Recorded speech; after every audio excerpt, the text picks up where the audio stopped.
आपने क्या क्या पढ़ा सबसे पहले क्या विषय है आपका?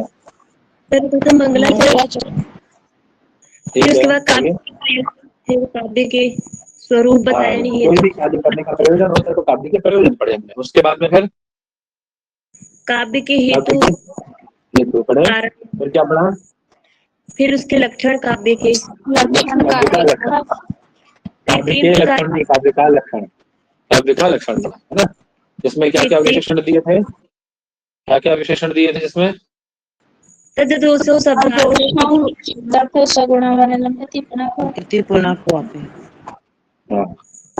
उसी में जो आपने पढ़ा पद से क्या लेना था आपको? काव्य लेना था, है ना।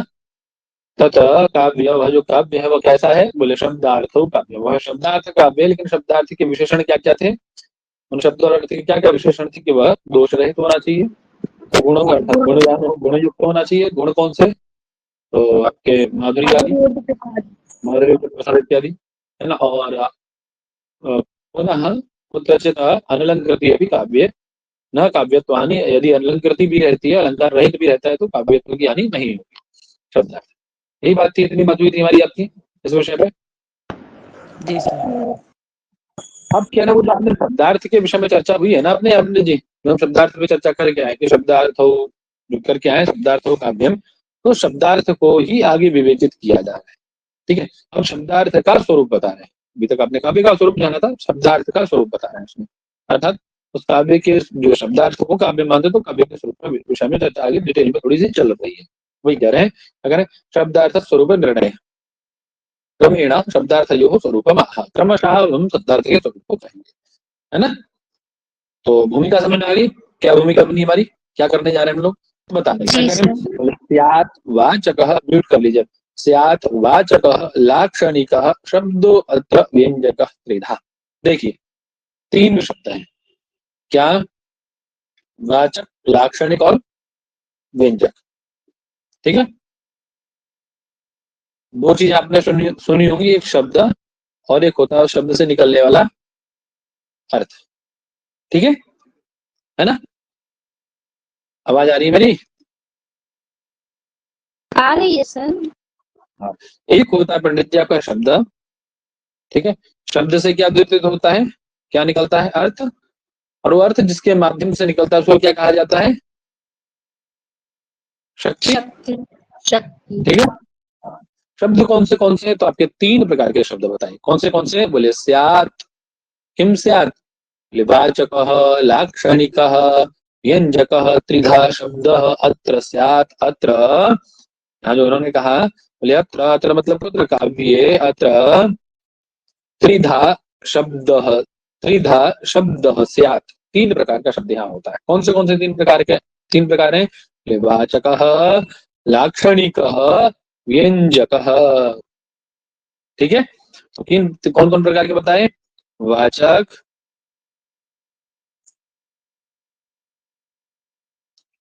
लाक्षणिक और व्यंजक।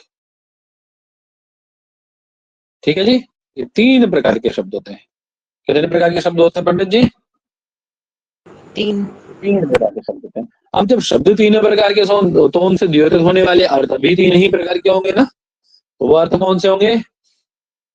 तो वाचक शब्द से, जो शब्द है उससे कौन सा वाच्य अर्थ निकलता है, जिसका एक नाम क्या है, हम लोग क्या कहते हैं? अभिधेय अर्थ भी कहते हैं उसको, है ना।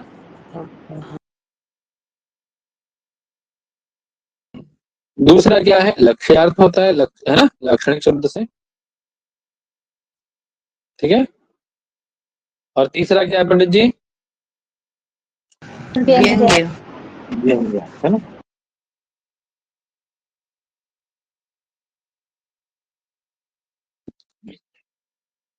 ठीक, अब इनको निकालने वाला है कौन? अपने हम निकालेंगे। वाचक शब्द से वाच्यार्थ, लाक्षणिक शब्द से लक्ष्यार्थ, व्यंजक शब्द से व्यंग्य, क्या अपने हम निकलेंगे? कोई है इनको निकाल? बोले हाँ है ना। कौन है निकालने वाले? बोले एक शब्द, एक शक्ति है। कौन है? और शब्द में रहने वाली शक्ति है जो उस अर्थ को द्योतित करती है। तो कौन है? बोले वाचक शब्द से वाच्यार्थ को निकालने वाली, अभिधेय शब्द को, अभिधेय अर्थ को निकालने वाली कौन है? बोले अभिधा नाम की शब्द शक्ति है। लाक्षणिक शब्द से लक्षणार्थ को निकालने वाली लक्षणा नाम की शब्द शक्ति है। है। और व्यंजक शब्द से व्यंग्यार्थ को निकालने वाली कौन शब्द शक्ति है पंडित जी? व्यंजनानाम शब्द शक्ति। तीन शब्द शक्तियां इन तीन अर्थों से तीन शब्दों से तीन ही प्रकार के अर्थों को निष्पादित करती हैं, प्रतिपादित करती है। बात समझ में आ गई? जी सर। ठीक है, जी। वही कह रहे हैं। हाँ, वही कह रहे हैं। स्यात् अत्र, अत्र मतलब कुत्र? काव्ये, काव्य में क्या है पंडित जी? त्रिधा शब्द, तीन प्रकार से शब्द बताया है। कौन सा बोले? वाचक, लाक्षणिक, व्यंजक। त्रिधा शब्द अत्र स्यात्। ठीक है, त्रिधा शब्द अत्र काव्ये स्यात्। अत्र इति काव्ये येषां स्वरूपं वक्ष्यते, उनका स्वरूप बतलाया जा रहा है। सबसे पहले वाचक के विषय में चर्चा की जा रही है। वाच्यादयः तदर्थः। क्यों, क्या कहा?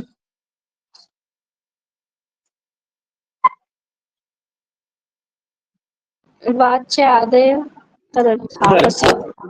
अर्थात ये जो आपने शब्द बताए ना, वही बात कर रहे हैं। ये जो आपने शब्द बताए कि वाचक, लाक्षणिक और व्यंजक, तो उनके अर्थ भी क्या होते हैं? तदर्थः वाच्यादयः। आदि से क्या लेना है? बोले वाचक शब्द का वाच्यार्थ, लाक्षणिक शब्द का लक्ष्यार्थ और व्यंजक शब्द का व्यंग्यार्थ। इनके अर्थ होते हैं क्रमशः। जैसे वे शब्द हैं वाचक, लाक्षणिक और व्यंजक, क्रमशः उनके वाच्यादयः अर्थः। क्रमशः उनके अर्थ भी वाच्यादि करके होते हैं। ठीक है, क्लियर है बात ना? अब ये तीन प्रकार की बातों में समझ में आती है कि तीन प्रकार के शब्द और तीन प्रकार के उनके अर्थ होते हैं, और तीन ही प्रकार की उनकी शब्द शक्तियां हैं जो अपने अपने अर्थों को निष्पादित कराती हैं, प्रतिपादित कराती हैं, है ना? लेकिन एक आचार्य आए, बोले क्या? तात्पर्यार्थोपि केषुचित्। क्या बोले? केषुचित् तात्पर्यार्थमपि आभण्यन्ते। कुछ लोग ऐसे हैं जो तात्पर्यार्थ को भी कहते हैं। अब ये तात्पर्यार्थ है क्या, पहले इसको समझना होगा। इतनी बात समझ में आई? जी सर। अर्थात अभी तक आपने पढ़ा कि एक वाचक शब्द होता है जिससे वाच्यार्थ निकलता है, एक लाक्षणिक शब्द होता है जिससे लक्ष्यार्थ निकलता है, एक व्यंग्य शब्द होता है जिससे व्यंग्यार्थ निकलता है। इतना तो आपने पढ़ा। लेकिन आप कह रहे हैं कि इनसे, इन्हीं तीनों के द्वारा, है ना, अब यह लक्षण व्यंजन इन शब्द शक्ति के द्वारा, है ना, आकांक्षा, योग्यता, आसक्ति से युक्त पदों से एक चौथा अर्थ भी निकलता है, जिसको क्या कहते हैं कुछ लोग? उसको किस नाम से जानते हैं कुछ लोग? तात्पर्यार्थ के नाम से जानते हैं। किस नाम से जानते हैं पंडित जी? तात्पर्यार्थ के नाम से जानते हैं। कौन है मानने वाले? ऐसा मानने वाले हैं कौन? तो क्या बोले? बोले बेटा, अभितान्वयवादिनाम। कौन है?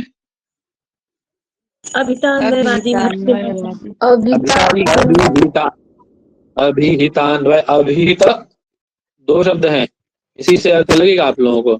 अभिहित अन्वय, अभिहितान्वय, समझे? है ना, ये इनका मत है। केशुचित करके कौन आएंगे? अभिहितान्वयवादी आएंगे। ठीक है, अर्थात अभिहितान्वयवादी कौन है? मीमांसक, है ना। अब आप कहेंगे गुरुजी मीमांसक में तो तीन मत चलते हैं। कौन कौन के? बोले भट्ट मत, है ना, कुमारिल भट्ट का नहीं, एक गुरु मत यानी प्रभाकर मिश्र का, लिख देता हूँ, नाम ही लिख देता हूँ। एक कुमारिल का मत चलता है, कुमारिल और कुमारिल की अनुयायी, एक प्रभाकर मिश्र जी का चलता है। ठीक है, और तीसरा है, तीसरा कौन सा है बताए कोई? बताओ। गुरु मत, हाँ, गुरु मत भी है ना गुरु जी। हाँ, एक है मुरारी तृतीया पंथा, मुरारी मिश्र। कौन है? मुरारी मिश्र है। इनका तीसरा मत अलग चलता है, मुरारी तृतीया पंथा। तो ये, अब इनमें से कौन से मीमांसक? क्या कुमारिल, क्या प्रभाकर, या मुरारी? तो कौन है इनमें से अभितान्वयवादी करके? कौन है? भट्ट मीमांसा हाँ, कुमारी भट्ट। कुमारेल, यानी भट्ट मीमांसक है ना, भट्ट मीमांसक, ये अभितान्वयवादी। ठीक है, इनके विपरीत अर्थ को कहने वाले एक हैं अन्विता विधानवादी। कौन है? अन्विता विधानवादी। ये कौन है? तो ये प्रभाकर हो जाएंगे आपके, है ना, मिश्र जी, प्रभाकर मिश्र, है ना, ये अन्विता विधानवादी, ध्यान रखिएगा। चलिए, अभी इनको अभिधान वालों को ये हमें पढ़ना है। क्या कह रहे हैं? कह रहे आकांक्षा योग्यता सन्निधि वशात, म्यूट कर लो बेटा, म्यूट करो। मुरारी मिश्र जी भी अन्विता विधान ही मानते हैं क्या? है जी, अभी बताएंगे आगे, सब आने वाला भी आगे आएगा, चर्चा होगी उसकी।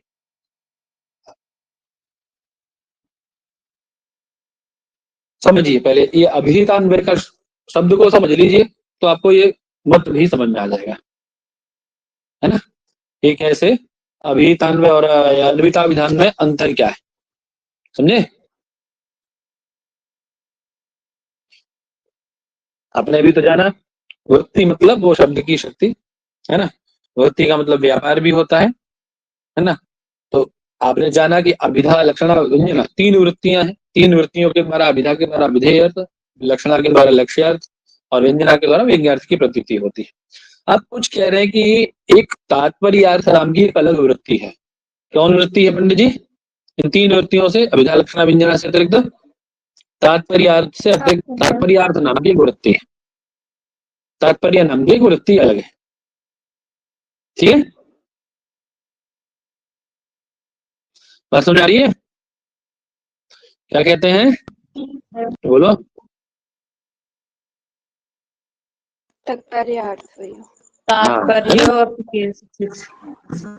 पहले कॉमन सी एक अवधारणा बनाओ अपने दिमाग में, हम लोग इसको क्या कहते हैं, देखो समझो जरा। हम लोग अभी पढ़ के आए तर्क में, तो वहां वाक्य का लक्षण क्या है, वाक्य किसे कहा जाता है, वाक्य का मतलब क्या बनेगा, क्यों जी, वाक्य किसे कहते हैं, किम नाम वाक्य?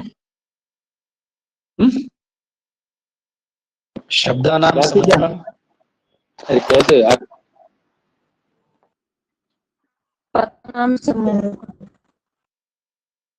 पढ़ने के बाद ऐसा करते हैं आप लोग, तो गलत लगता है। आता है बट उसको रिप्रेजेंट करना कब सीखोगे जी? आकांक्षा योग्यता और तीसरा आसक्ति या सन्निधि, कुछ भी कह लो, है ना, सन्निधि। हाँ सन्निधि कह लो या आसक्ति कह लो, कुछ भी कह लो, यही बात है ना। सन्निधि युक्त, या आपको स्क्रीन पे दिखाई नहीं दे रही है कुछ भी? अरे वो जो लिख रहा हूँ येलो से, वो नहीं दिख रहा ब्लैक स्क्रीन पे?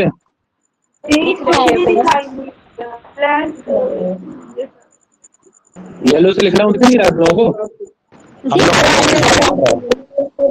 ब्लैक हुआ है पूरा स्क्रीन, पूरा स्क्रीन ब्लैक है, दिख रहा है, दिख रहा है। आप लोग क्या नहीं दिख रहा?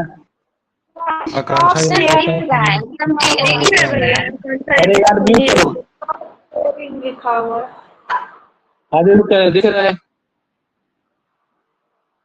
रिजन करो जिनको नहीं दिख रहा भाई, तो रिजन करो जिनको नहीं दिख रहा, म्यूट कर लो बाकी लोग, म्यूट करो बाकी लोग, म्यूट करो सब लोग।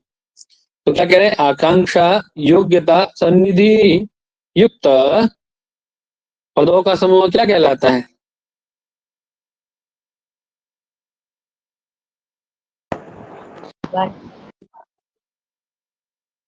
हैं? वाक्य। वाक्य वाक्य कहलाता है, बात समझ आ गई? ठीक है, अब जब हम जैसे बोलते हैं एक वाक्य है, जैसे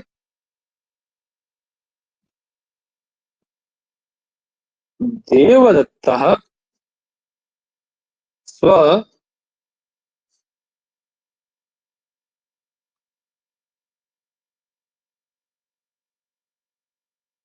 पितृणा सह आपणं गच्छति,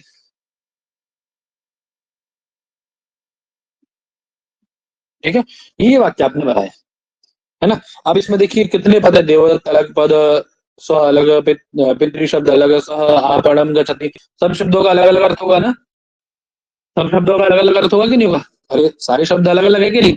और समय परस्पर एक दूसरे में अन्वित होने की आकांक्षा है, योग्यता है, तन्निधि, सब वो तो आपने पढ़ाई है, उसको आगे डिबेट में नहीं करूंगा, है ना।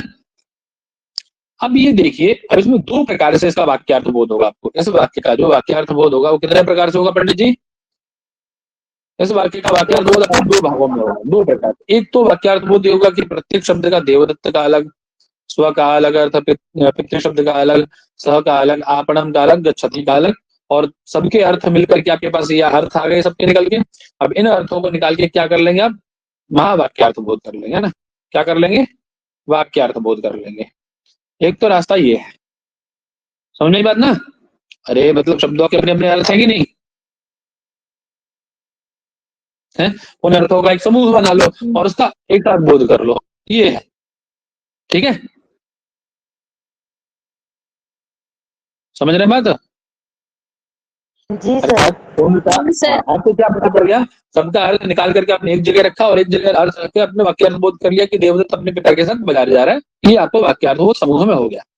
अब ये कह रहे हैं कि एक अर्थ वो होता है जो प्रत्येक, जो आपने समूह में अर्थ बोध किया ना, उससे अतिरिक्त के नए अर्थ को बतलाता है, समझ रहे हैं ना?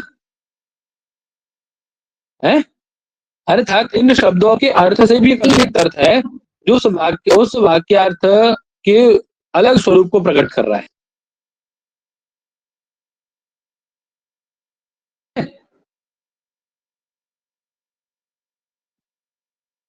अर्थात अभिधा इत्यादि जो है आपके अभिधा लक्षणा व्यंजना जो शब्द शक्ति है, मान लीजिए अभिधा शब्द शक्ति से आपने ये अर्थ बोध किए, अभिधा शब्द शक्ति आई आपकी और ये अर्थ कह करके वो निवृत्त हो गई अपनी, है ना, ठीक है। अब अभिधा ने प्रत्येक देवदत्त का एक अर्थ, स्व, पितृ, सह, आपण इत्यादि गच्छति, सबका विभक्ति निकाल दीजिएगा अभी में से, ठीक है। प्रत्येक पद को पकड़िए, खाली पद को पकड़िए, है ना, व्यक्तिगत पद को नहीं, पद को पकड़िए, तो पद का अलग अर्थ है कि नहीं।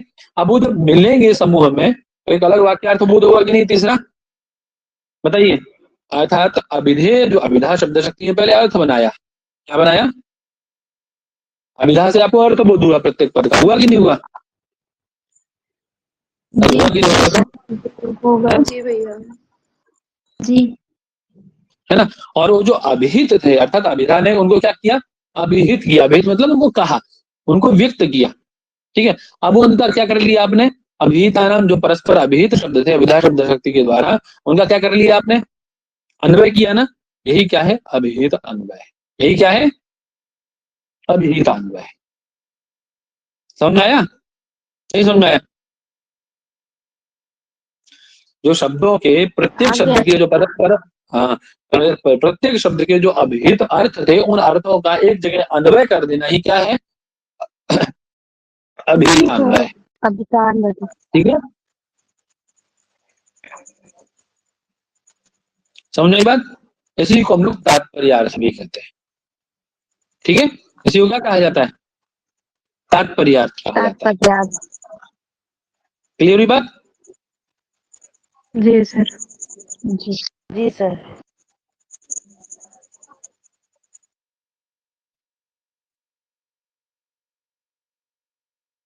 ग्रंथ में देखोगे तो क्लियर हो जाएगा और अच्छे से, है ना।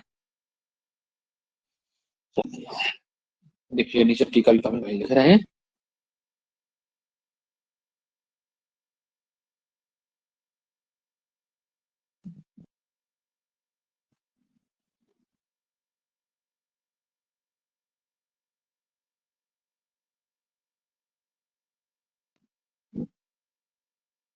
देखिए यहाँ पढ़ेंगे तो आपको ये टीका, तो ये क्लियर होना बहुत जरूरी है ना। अभी अन्वय ये आता है कहीं कहीं कहीं कहीं पूछा ही जाता है, ठीक है, प्रश्न भी बनता है इससे, आपको पता भी होना चाहिए। कोई पूछ ले मान लो तो क्या करो, है ना, तो जानकारी वाला विषय है ना। कह रहे हैं उपयुक्त विवेचना से स्पष्ट है कि आकांक्षा, योग्यता और सन्निधि से युक्त शब्दों के समूह को क्या कहा जाता है? वाक्य कहा जाता है। उसी से पूर्ण अर्थबोध होता है। बात क्लियर है? अब विचारणीय है यह है कि यह वाक्य से प्रतीत होने वाला अर्थ शब्दों के पृथक पृथक अर्थों का समूह होता है, यानी शब्दों के आपके जो अलग अलग अर्थ है ना, प्रत्येक शब्द का देवदत्त का अलग अर्थ, पिता का अलग अर्थ, पितृ शब्द का अलग अर्थ, है ना, सह का अलग अर्थ, गच्छति का अलग अर्थ, आपणम का अलग अर्थ है कि नहीं। तो उनके सामूहिक रूप में एक जगह होता है, या फिर शब्दों के अर्थ से पृथक, जो शब्दों के वास्तविक अर्थ है उनसे अतिरिक्त कोई एक नया अर्थ निकाल के देता है आपको। ये दो बात आपको विचारनी है इसमें, ठीक है। इस विषय में मीमांसक आचार्य कुमारिल भट्ट का मत है कि शब्दों के अर्थ से पृथक, मतलब जो आपके वास्तव में देवदत्त शब्द का अर्थ जो है, देवदत्त पिंड विशिष्ट व्यक्ति सामने खड़ा है आपके, वो, या फिर पितृ शब्द का जो अर्थ है वो, या फिर आपणम शब्द का जो वास्तविक अर्थ है वो, ठीक है। अपने शब्दों के अलग अलग एक अर्थ है, ये सीधे सीधे है ना। उन शब्दों के अर्थ से पृथक एक नवीन अर्थ वाक्यार्थ के रूप में आपको मिलता है, अर्थात वो चीज नहीं मिलती जो उसमें थी, वास्तव में आपको एक नई चीज निकाल के दी जाती है वाक्यार्थ के रूप में, वो नहीं होता है, उससे कोई अतिरिक्त नया अर्थ दिया जाता है जो तात्पर्य अर्थ होता है। तात्पर्य मतलब उसका कोई मतलब हो, कोई उसका सेंस हो वहां पे, यही तात्पर्य है, ठीक है।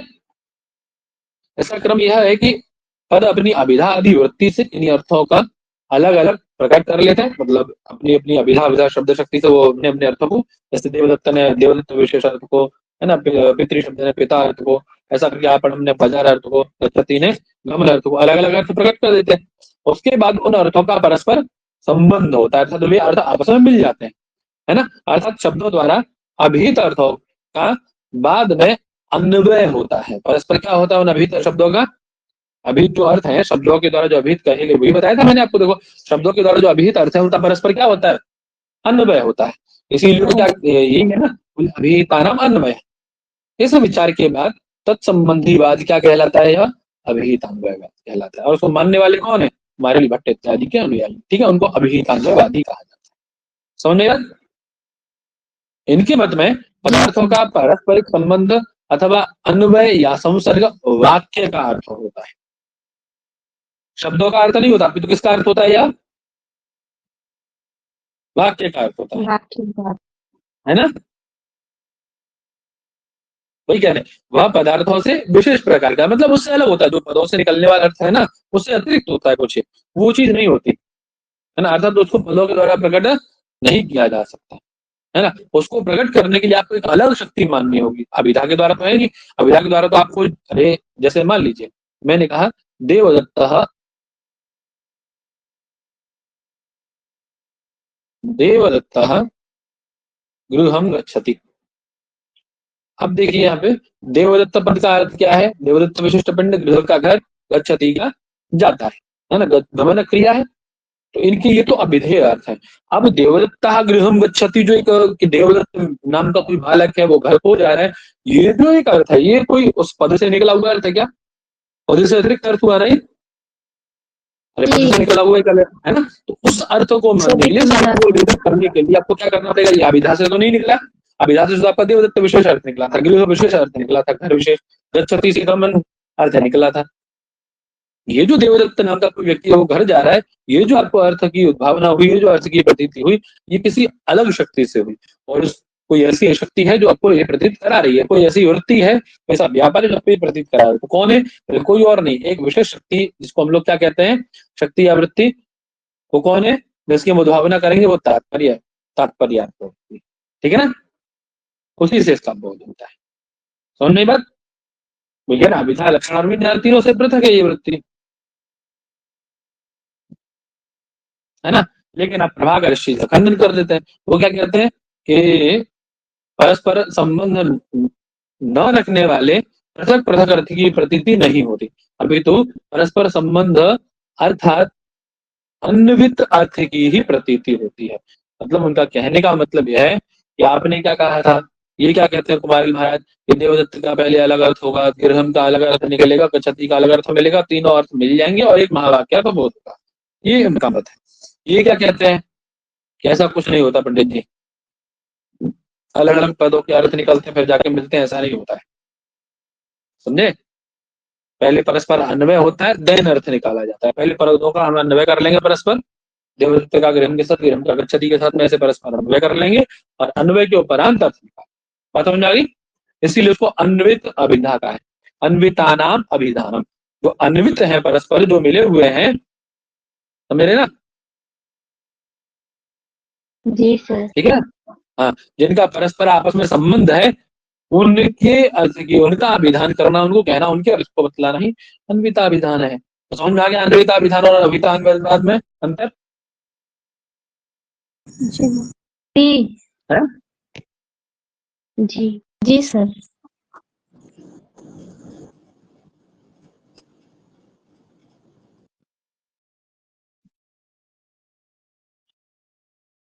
क्लियर हुआ ना सबको? आप देखो, चलो मूल पढ़ेंगे तो समझ में आ जाएगा सारा विषय।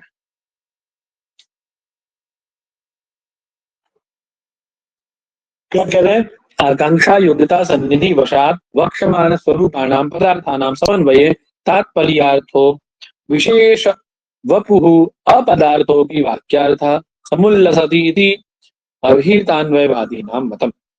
अर्थात ये किनका मत है? हमारा मत नहीं है।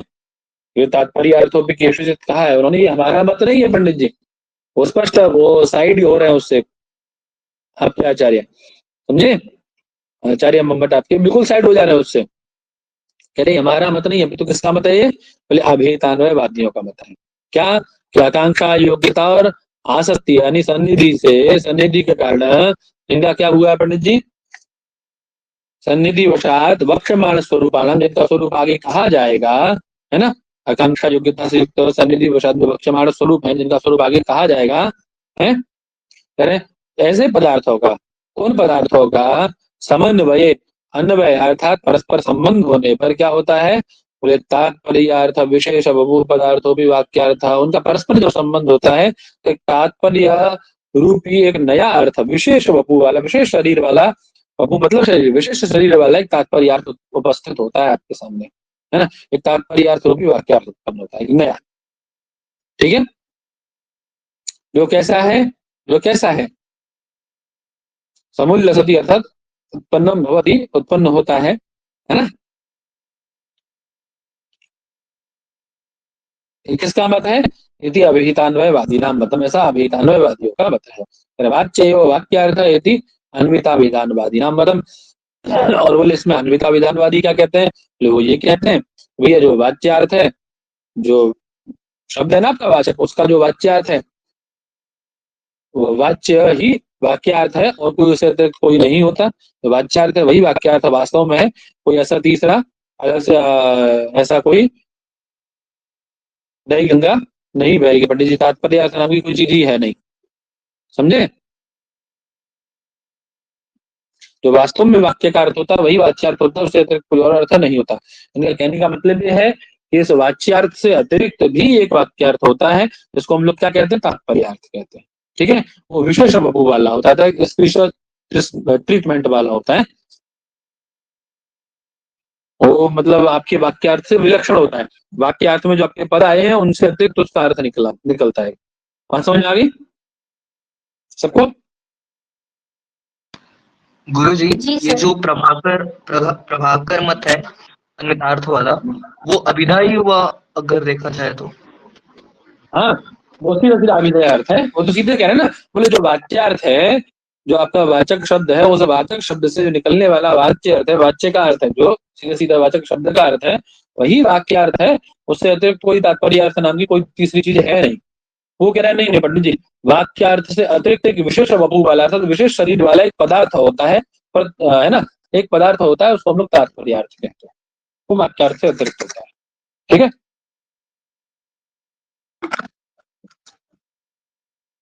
जी समझ में आ गया ना सबको?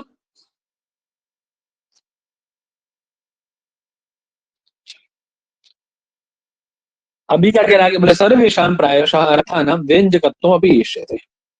सर्वेशाम, भाई पीछे का पार्ट समझ में आया नहीं आया बताओ? ऐसा गुमसुम बैठे रहते मुझे डाउट होने लग जाता है। हाँ, आ गया सर। क्या है? प्रायशः, प्रायशः क्या है?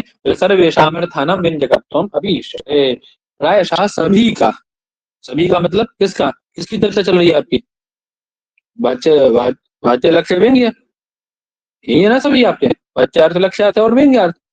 बोले इन सभी का प्रायशः सर्वेषाम अर्थानाम अर्थात वाच्यार्थानाम, वाच्यर्थ की लक्ष्यार्थ से और व्यंग्यार्थ से, अर्थात वाच्य लक्ष्य व्यंग्यार्थानाम, है ना? सब में क्या इष्ट है? सबकी क्या अभीष्ट है? समझ सभी अर्थों में व्यंजकत्वम अभीष्यते, व्यंजकताभीष्ट, व्यंजकत्व अभीष्ट है। क्या अभीष्ट है पंडित जी सब में? व्यंजकता। ठीक है, उदाहरण देंगे आगे सब में अलग अलग। अब बता रहे देखिए, है ना, सबसे पहले वाच्यार्थ में कैसे, आपने कहा ना कि प्रायशः समस्त प्रायशः सर्वेषां अर्थानां व्यंजकत्वम अभीष्यते।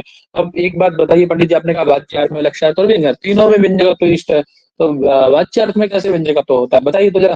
उदाहरण है कोई? यहाँ है ना, क्या उदाहरण है देखिए। तो वाच्यार्थ से कैसे व्यंग्यार्थ की प्रतीति होती है, विधेय अर्थ में कैसे व्यंग्यार्थ छिपा बैठा,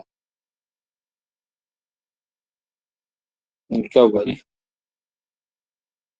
यही है ना।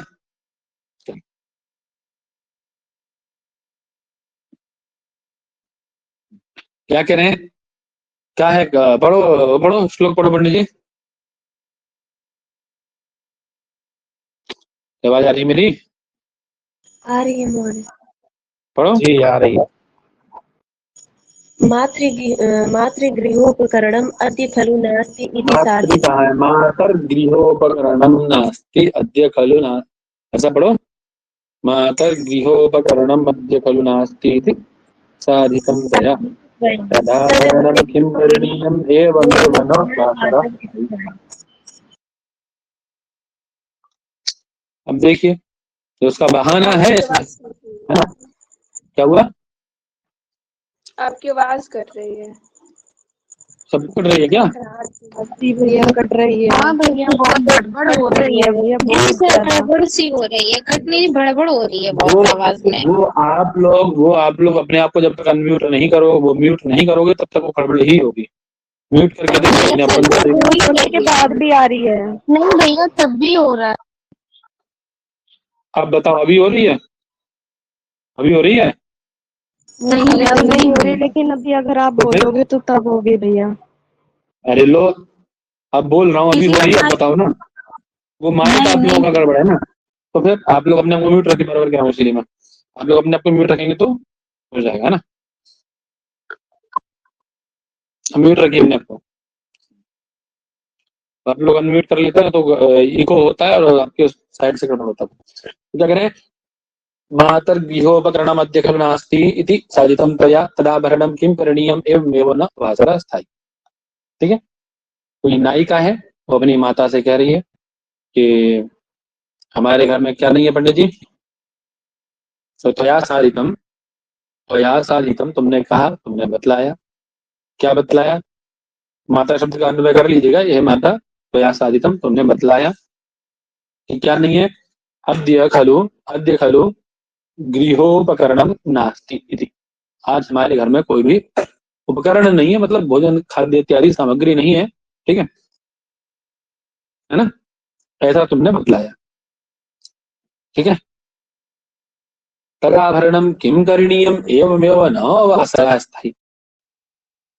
अब उसको पूर्ति करने के लिए क्या करना चाहिए ये तुम बताओ, क्योंकि न एवमेव वासरः स्थायी, ये जो दिन है, वासरा मतलब दिन, ये जो दिन है ये ऐसे ही स्थिर नहीं रहने वाला, ये आगे बढ़ेगा तो और भी भूख इत्यादि लगेगी। तो अभी क्या करना चाहिए उसके लिए, तो ये तो आपका सीधे सीधे अभिधेय अर्थ आपका एक निकल रहा है, कोई ऐसा दिक्कत इसमें नहीं आ रही है ना। लेकिन अब इस अभिधेय अर्थ वाच्य अर्थ से व्यंग्यार्थ क्या है, वो क्या कहना चाह रही है। वाच्य अर्थ से क्या व्यंग्यार्थ की प्रतीति हो रही है, अब ये कैसे होगी, बोले वक्ता की, इसमें क्या है, इसमें क्या दिखाया जा रहा है, क्या दिखाया गया इसमें, वक्ता की एक बुद्धिमत्ता, उसकी शैली, उसके है, वो उस प्रकार से बात को रख रही है कि उसको आप थोड़ा समझ नहीं पाएंगे। तो इसमें वक्तृ वैशिष्ट कहा जा सकता है, इसको क्या कहा जा सकता है, वक्तृ वैशिष्ट, यानी वक्ता का वैशिष्ट दिखाई दे रहा है इसमें। अर्थात वो अपने घुमा फिरा करके क्या कहना चाह रही है, स्वैर विहारार्थिनी इति विद्यते, अर्थात वो इसके बहाने से, संबंध लेने के बहाने से कोई उसको मिलने के लिए बोली अपने किसी प्रेमी इत्यादि को, नायक को, उससे वो मिलने जाना चाहती है, या कहीं ऐसा स्वच्छंद तरीके से घूमना चाहती है, वो बंधी हुई है घर में, है ना, उसको निकलने नहीं दिया, बोले तुम ठीक है बाहर नहीं जाओगे, तो वो बहाना बना करके, जैसे घर में उपकरण नहीं है, खाने पीने का कुछ भी नहीं है, ऐसा करके वो बोल के निकलना चाहती है। तो यही क्या है, उसका स्वैर विहार करना, स्वच्छंद विहार करना, अथवा उस नायक के पास जाना, ये क्या है, इससे यही व्यंग्यार्थ है ना। और ये उसकी कैसे पता पड़ रहा है, कैसे पता पड़ रहा है, उसके वक्ता के वैशिष्ट, जो वो बोल रही है उसके वैशिष्ट से पता पड़ रहा है कि अर्थात वह स्वैर विहारार्थिनी है, अर्थात वह बाहर जाना चाहती है, स्वच्छंद विहार करना चाहती है, उसकी अभिलाषणी है। बात क्लियर हुई? कैसे वाच्यार्थ से व्यंग्यार्थ की प्रतीति हो रही है? जी सर। अब देखिए कैसे लक्ष्यार्थ से व्यंग्यार्थ की प्रतीति होती है, तो वो बता रहे हैं। तीनों जगह कहा था ना आपने। अब कारिका में क्या किया है पंडित जी, सर्वेषां प्रायशः अर्थानां व्यंजकत्वम् अभियुज्यते, सभी अर्थ जो आपके प्रायशः जितने भी अर्थ होते हैं, वाच्यार्थ, लक्ष्यार्थ, व्यंग्यार्थ, सभी अर्थों में किसकी कौन अभिप्सित है, कौन अभिष्ट है? सभी अर्थों में आपको, चाहे वाच्यार्थ में भी व्यंजन अभिष्ट है, लक्ष्यार्थ में भी व्यंजन अभिष्ट है, और व्यंग्यार्थ में तो व्यंजन है ही अभिष्ट है। ठीक है, तो लक्ष्यार्थ में व्यंजन कैसे अभिष्ट तो बता रहे हैं। साधयन्ति सखी सुभगम क्षणे क्षणे दूना से मत्कृते सद्भाव स्नेहकारिणीय सदृशकम तावद विरचितम तया। अब कोई नायिका क्या है, उसने अपनी मित्र को, अपनी सखी को, अपने पति को मनाने के लिए, उसको रूठ गया था या कुछ ऐसा ही है, उसको मनाने के लिए उसको भेजा तो उसको मना करके लिया है। तो अब इसका देखिए सीधे सीधे एक अर्थ तो क्या ही निकल रहा है, वो समझिए। हे सखी मत मद मत करते साधयन्ति क्षणे क्षणे मत सौभागम, अर्थात मेरे उस सौभाग्य अर्थात पति को तूने मेरे निमित्त मनाने में, जब तू कानून में नहीं कर रही है तो उसको मना रही है, तू क्या हुई है, प्रत्येक क्षणे क्षणे क्षणे सौभागम, है ना, तो प्रत्येक क्षण सौभागम साधयन्ति क्षणे क्षणे दूनासी, प्रत्येक क्षण तो दुखी हुई है, दुखित हुई है, खिन्न मनस्क हुई है, अन्य मनस्क हुई है, खिन्न हुई है, ठीक है ना, मेरे लिए, समझ रहे ना, है ना, प्रत्येक क्षण दुखी हुई है। और तुमने क्या किया, तो कह रहे सद्भाव स्नेह कारिणीय, तुम कैसी हो, बोले सद्भाव करने वाली, अच्छा भाव रखने वाली और स्नेह करने योग्य, है ना, तुमने क्या किया है, तावद विरचितम त्वया सदृशकम, अर्थात तुमने वही कार्य किया है जो एक अच्छे व्यक्ति को सद्भावना, स्नेह, प्रेम इत्यादि में अपने आत्मीय के प्रति करना चाहिए, वैसा ही तुमने किया है ना, सद्भाव स्नेह युक्त आपने कार्य किया, जो एक प्रेम, एक अपना स्नेही दूसरे स्नेही के लिए करता है, अपने मित्र के लिए मित्र करता है, ऐसा आपने किया, मेरे लिए उचित किया अर्थात, है ना, समुचित किया है आपने व्यवहार।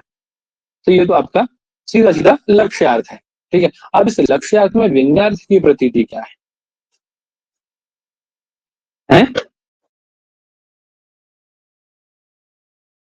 आवाज आ रही है मेरी? जी सर। जी सर आ रही अब यहाँ है। वहाँ भक्ति वैशिष्ट के कारण व्यंग्यार्थ की प्रतीति हो रही थी, और यहाँ जो व्यंग्यार्थ की प्रतीति होगी वो बुद्धि वैशिष्ट के कारण होगी, समझे? और ये केवल हम लोग तो भी कहाँ ही इसमें व्यंग्यार्थ दिखाई दे रहा है, लेकिन दिखाई देगा, देखिए कैसे व्यंग्यार्थ दिखाई देगा। तो कहना ये चाह रही है अबे, अब उसके विपरीत कर दो, दो चार शब्द इसमें बताया उन्होंने, उसके विपरीत कर दो, समझ रहे हैं ना? अरे आपका लक्ष्यार्थ में क्या होता है, मुख्य अर्थ का बाद करके अन्य अर्थ की प्रतीति होती है ना, और उससे विपरीत अर्थ प्रतीत होने लग जाता है ना, उससे विपरीत अर्थ प्रतीत होने लग जाता है ना। जी जी सर। हाँ, सद्भाव स्नेह जो है, इन सबका विपरीत अर्थ निकालिए, सद्भाव स्नेह इत्यादि का। तूने मेरे साथ सद्भाव स्नेह नहीं किया, तूने मेरे साथ शत्रुता निभाई है, उचित नहीं किया तूने, कैसा किया, अनुचित व्यवहार किया। कैसा अनुचित व्यवहार किया?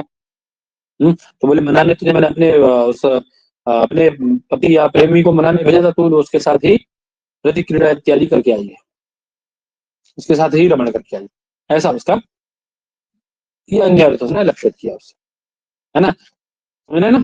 या सदृश शब्द का विदृश कार्य किया तूने, सदृश कार्य नहीं किया, सदृशम न कृतवती भवती, अभी तो किम कृतवती, विदृशम कार्यम कृतवती, है ना, अनुचित कार्य अनुचित कार्य किया तूने, समझे, है ना? जी सर। मामा, हाँ, मेरे लिए जो तू गई थी, मत करते यद साधयन्ति गता आसीत, है ना, मेरे पति सुबह को मनाने तू गई थी, मेरे लिए नहीं, अभी तू यहाँ इसका विपरीत अर्थ क्या निकलेगा, सुबह करते है, तू अपने लिए गई थी वहां, समझे? जी जी अर्थात तूने मेरे स्वभाव के साथ जो रमण किया है प्रत्येक क्षण, वो करके तूने क्या किया है? सद्भाव स्नेह नहीं किया, अभी तो तूने अनुचित किया है मेरे साथ, ये है ना? विदृश्य कार्य किया, सदृश कार्य नहीं, मेरे विपरीत कार्य किया। यहाँ देखिए प्रतीत हो रहा है कि नहीं हो रहा है लक्ष्यार्थ से व्यंग्यार्थ है? बोलिए। जी जी लक्ष्यार्थ सर। के साथ साथ व्यंग्यार्थ की प्रकृति हो रही है ना, वही बात। जी जी अत्र मत प्रियम रमयंत्या त्वया शत्रुत्वम आचरितम इति लक्ष्यम। मे है ना, मत प्रियम मत प्रियम, मेरा जो प्रिय पति था उसके साथ रमण करके तूने क्या किया है? शत्रुत्वम आचरितम, शत्रुत्ववत व्यवहार किया है। समझे मत, ये लक्ष्य है। और उसको तेन च कामुक विषयम सापराधत्व प्रकाशनम व्यंग्यम। व्यंग्य क्या है यहाँ पर? और उसने बात करके अन्य अर्थ की प्रतीति करा दी ना। वहां तो मुख्य अर्थ क्या था?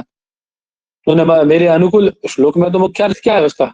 साधयंती सखी सुभगम क्षणे क्षणे दूरासी मत करते साधयंती मत सुभगम है। तो तूने मेरे सदृश कार्य किया है, मेरे अनुकूल कार्य किया है। लेकिन यहाँ उसका विपरीत हो जाएगा ना अभी लक्ष्यार्थ में। तो जैसे जी गंगा का अर्थ क्या होता है? अभिधेय अर्थ जल प्रवाह, उसके विपरीत क्या आ जाता है? तट अर्थ आ जाता है। होता नहीं होता है? उस अर्थ का बात करके तो ऐसे मुख्य अर्थ का बात करने से अन्य अर्थ की प्रतीति करे। और व्यंग्यार्थ क्या है? क्योंकि लक्ष्यार्थ में व्यंग्यार्थ की प्रतीति हो रही है। लक्ष्यार्थ तो ये हो गया कि तूने मेरे प्रिय के साथ रबड़ करके शत्रुत्व का आचरण किया है। और उसमें व्यंग्यार्थ क्या है फिर? तेरा जो कामुक विषय हम सापराधत्व प्रकाशनम ही है। वो जो कामुक पति है ना, उस कामुक का तूने उसके साथ ये सब बदमाशी करके सब क्या किया है?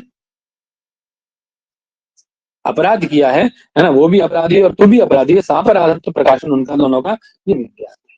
तुम दोनों अपराधी हो। बात समझ आ गई? जी आगे। आगे क्लिपश्च निश्चल निस्पंदा विसिनी पत्रे राजते बलाका निर्मल मरकत भाजन परिस्थिता शंख शुक्ति विवाह। अब देखिए क्या व्यंग्यार्थ में उसकी प्रतीति है ना, व्यंग्य में व्यंग्यार्थ की प्रतीति। व्यंग्यार्थ से व्यंजकता कैसे द्योतित होती है?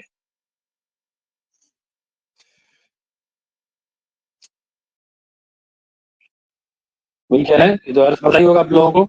निश्चल निस्पंदाम बलाकाम, या वो कैसी है निश्चल निस्पंदा बलाका? बोले या विसिनी पत्रे राजते तम पश्य, उसको देखो। उसको देखने से क्या प्रतीत होता है आपको? एक नायक है, एक नायक नायिका आपस में संवाद कर रहे हैं, और नायक कह रहा है कि मैं यहाँ आया था। ये बात है, या फिर ये भी बात हो सकती है कि हम दोनों ऐसे स्थान पे कि ये स्थान निर्जन है, हम लोग यहाँ पे अपना जो भी रमण क्रिया है वो कर सकते हैं, रमण क्रीड़ा कर सकते हैं। तो नायिका उससे करके अब कैसे पता आपको कि निर्जन स्थान यहाँ कोई नहीं है, हैं? नायक उससे पूछ रहा है कि कैसे पता आपको कि यहाँ पे कोई नहीं है? तो उन दोनों में से किसी का भी उत्तर, ये नायक का है, नायिका का जहां तक उत्तर है, या नायक का उत्तर है, वो इस बात को कह रहा है कि इस बात को द्योतित करने के लिए देखो, ये जो देखो उसको देखो, या जो निष्कल निस्पंद बला का है, बला का मतलब बगुली, जो कि कहाँ बैठी है? विसिनी पत्रे राजते, जैसे विसिनी पत्र अर्थात कमलिनी के पत्र पर बैठी है। वो कैसी एकदम निश्चल निस्पंद बैठी है, उसका अंदर कोई चेष्टा कोई क्रिया नहीं है, ना तो हिलती है ना डुलती है एकदम। बोले कैसी लग रही है उस पर बैठी हुई? कैसे लग रही है? बोले कह रहे निर्मल मरकत भाजन परिस्थिता शंख शुक्ति निपा, एकदम निर्मल विशुद्ध मरकत यानी मणि के भाजन यानी पात्र पर रखी हुई स्थित परिस्थिता शंख शुक्ति के जैसे प्रतीत होती है। किसके जैसे प्रतीत होती है पंडित जी? शंख शुक्ति के जैसे, सीपी के जैसे प्रतीत होती है। एकदम चमक रही है इस प्रकार से। अरे पत्ता उसका हरा होता है कमलिनी का, है उस पर वो सफेद गोगली बैठी है, हिल भी नहीं रही, पर ऐसी प्रतीत होगी ना उस पर तो, है। निष्पन्नत्वेन आश्वस्तत्वम, अर्थात वो इस बात को द्योतित करना चाह रहा है डायरेक्टली कि देखो वो हिल डुल नहीं रही है, इसका मतलब कि यहाँ पर कोई नहीं है। ये स्थल कैसा है, ये स्थान कैसा है? एकदम निर्जन है ना? यहाँ कोई भी ऐसा व्यक्ति नहीं है। बात समझ आ रही जी है? जी सर। इस स्थल में ये एकदम निर्जन स्थल है, यही तो उसको द्योतित करना चाह रहा है वो। और यही क्या है उसका, उसकी निष्पंदता से ये बताना कि निश्चल निष्पंद बलाका को बताने से उससे क्या द्योतित करना चाह रहा है वो, कि देखिए निष्पंदत्व ना आश्वस्तत्व की, उसको आश्वस्त कर रहा है कि ये स्थान कैसा है? जन रहित है, यहाँ कोई व्यक्ति नहीं बैठा है। बात समझ आ गई? सबको समझ आई भाई? आगे सर। भैया फिर करें अतः संकेत स्थान में कयाचित कंचित प्रयुज्यते। ये एक संकेत के रूप में, संकेत स्थान के रूप में किसी के द्वारा किसी को कहा जा रहा है, ठीक है ना। अथवा इसका ये भी अर्थ हो सकता है, पता है ना, मैं दोनों अर्थ हो सकते हैं। तो ये है कि वो कोई किसी को निर्जनता बता रहे कि देखिए इतना निर्जन स्थान है ये। अथवा ये भी कहा जा सकता है कि किसी ने कहा कि मैं यहाँ आया था, बोले तुम यहाँ आए थे तो ये बगुली उड़ी क्यों नहीं? ये तो उसको हिलना डुलना चाहिए था, ये तो शंका में होनी चाहिए थी। इतनी निश्चल निस्पंद बैठे से पता पड़ता है कि आप यहाँ ही नहीं, मिथ्यावदसि न तो मत्र आगतः वो इति व्यज्यते। ये व्यंग्यार्थ हो सकता है, दो व्यंग्यार्थ हो सकता है, ठीक है। तो, मतलब उसको निस्पंदत्व के द्वारा उसको आश्वस्त करना कि जन रहित है, अथवा कि तुम यहाँ आए आए नहीं थे, ये बात, ठीक है। तुम यहाँ आए थे, इस बात मिथ्या है आपकी, क्योंकि वो एकदम निश्चल निस्पंद से बैठी। तो दोनों बातें इससे द्योतित हो रही है ना, ये व्यंग्यार्थ तो द्योतित हो रहा है कि दोनों में, दोनों जगह से, बोलिए। बोलिए महाराज, नहीं समझ में आया? हो रहा है सर। समझ में नहीं आता? आ गया सर। है ना? जी जी। सुबह आप लोग समय से क्यों नहीं आते बताइए? सुबह ना आने का रह गया समय से। सुबह सब ऐसे ही आते हैं, मतलब 5:30 के बाद ही आते हैं सुबह सब। अगर सुबह बच्चों समय से नहीं आए ना, तब देखिए फर्क। कल, अब देखिए कलेक्शन होगा, ठीक है ना। 5 बजे उठना सीख जाओ। 5 बजे तो 3 बजे नहीं उठा रहे, 5 बजे उठा रहे हैं। उठना सीखो 5 बजे। 5 बजे तो उठ ही सकते हो, इतना तो कर ही सकते हो, समझे? ठीक है, चलो रखते हैं ना। कुछ पूछना है आज के पाठ में से भी, इसमें से किसी को? महोदय, तो अभी आप अभिधा अन्वयवाद और अन्विता अन्वयवाद पढ़ाए हैं, इसका नोट्स मतलब कैसे बनाएंगे, क्योंकि इतनी बड़ी एक्सप्लेन मतलब कैसे इसको करेंगे? समझो पहले, समझ में आ जाए कितना लिखना है। देखो, नोट्स के विषय में ये मत देख के बनाया मत करो किसी के। कितना भी बड़ा टॉपर, कितना भी बड़ा विद्वान पंडित क्यों ना हो, किसी के नोट्स देख के नोट्स नहीं बनते कभी भी, याद रखना। वो अपनी बुद्धि से बनते हैं। आपकी बुद्धि, तो आप विषय को 4-5 बार पढ़ लोगे तो आपको अपने आप पता पड़ जाए क्या खाना है क्या नहीं खाना है, समझे? जबकि सारे आपके पास 56 व्यंजन है, 56 व्यंजनों को जब एक एक करके टेस्ट कर लोगे तो अगली बार आपको 2-3 बार जहाँ टेस्ट किए होंगे ना आपने, फिर जब आपके सामने चौथी 5वीं बार जब 56 व्यंजन आएंगे तो आपको अपने आप पता पड़ जाएगा कि इनमें 56 में से कितने खाने योग्य है, कितने खाने योग्य नहीं है, अपने कौन कौन हमें अच्छे लगते हैं, कौन कौन आवश्यक है हमारे शरीर के लिए। इसको खाएंगे तो क्या नुकसान होगा, ये अपने आप पता पड़ जाएगा आपको एक समय में। और यदि दूसरे का देख के खाओगे तो हमेशा घाटा ही रहेगा। यदि आपने मुझे देखा, अरे देखो भैया क्या क्या खा रहे हैं, उसमें से वही वही खा लेते हैं, हो सकता है भैया की पसंद अलग हो सकता है कि शायद भैया को शुगर हो, इसलिए भैया अलग से कुछ खा रहे हो, तो बिना शुगर का आप फिर बिना शुगर का खाओगे भैया के जैसे उबला हुआ, नहीं खा सकते ना। तो इसीलिए नोट्स अपने बुद्धि से, आप एक विषय को 4-5 बार पढ़ लेते तो अपने आप आपको बुद्धि आपकी बता देती कि हे है या उपादेय है, ठीक है। तो अपने आप हे उपादेय का निर्णय करते हुए अपने आप से नोट्स अपनी बुद्धि से बनाने चाहिए। अब ये जो लोग भाग रहे हैं ना, सुबह बताऊंगा, चिंता मत करो।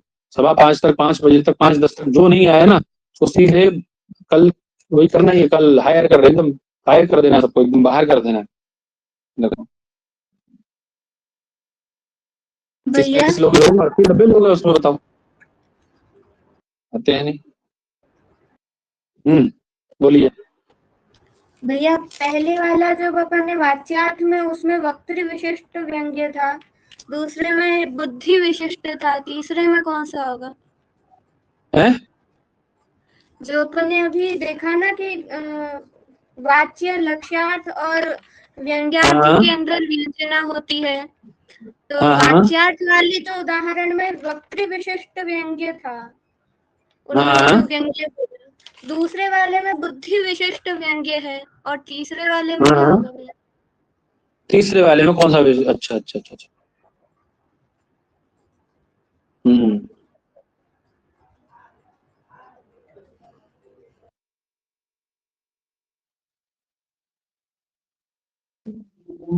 हाँ, तीसरे वाले में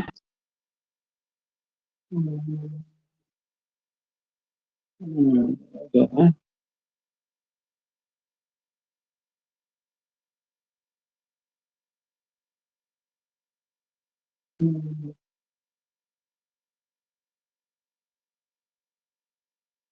चलो देखिए बताते हैं ना। भैया ठीक है। कुमार हाँ जी तो अभी तक लो ना, आवाज कट रही है आपकी। अब आ रही है भैया। हाँ अभी सही आई। भैया कुमारिल भट्ट जी अभिता अन्वयवादी हो गए और बाकी दोनों बचे हुए अन्विता अभिधा ये वाले हो गए क्या? अन्विता अभिधानवादी। हाँ हाँ ठीक है, प्रणाम भैया, धन्यवाद। प्रणाम। प्रणाम महाराज। प्रणाम भैया। जहाँ तक है वाक्य वाचन संभव प्रस्ताव काल, यहाँ तक काल का होगा यहाँ तो देश काल देश वाला हो सकता है, यहाँ तो देश वाला हो सकता है ना, देश वाला हो सकता है, देश व्यंग्य हो सकता है क्योंकि देश को देख करके व्यंग्य की प्रतीति हो रही है। देखते चलो देख के बताते ना, देख के बताते। जी भैया। महोदय यहाँ पे देश का है देश का है लिखा है ऐसा। जी, मतलब तृतीय उल्लास में इसका आता है ना वक्तव्य, वैसे मतलब जब होते हैं कि निष्फल स्पंद जो करके, मतलब ये वाला 2 जगह आया है उदाहरण से। देश में आया है ना ये। अन्न सन्निधि का होगा सर, साहित्य दर्पण में आया था। हैं? अन्न सन्निधि का होगा सर, साहित्य। अन्य सन्निधि में आया है साहित्य दर्पण में।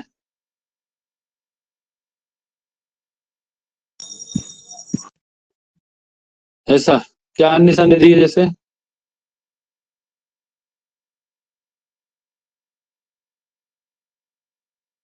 चलो भेजिएगा, उदाहरण भेजिएगा कहाँ है। ठीक है देखते हैं। ठीक है अच्छा भेजिएगा उदाहरण कौन सा। भैया हाँ क्विज में शेयर कर रहा हूँ। जी।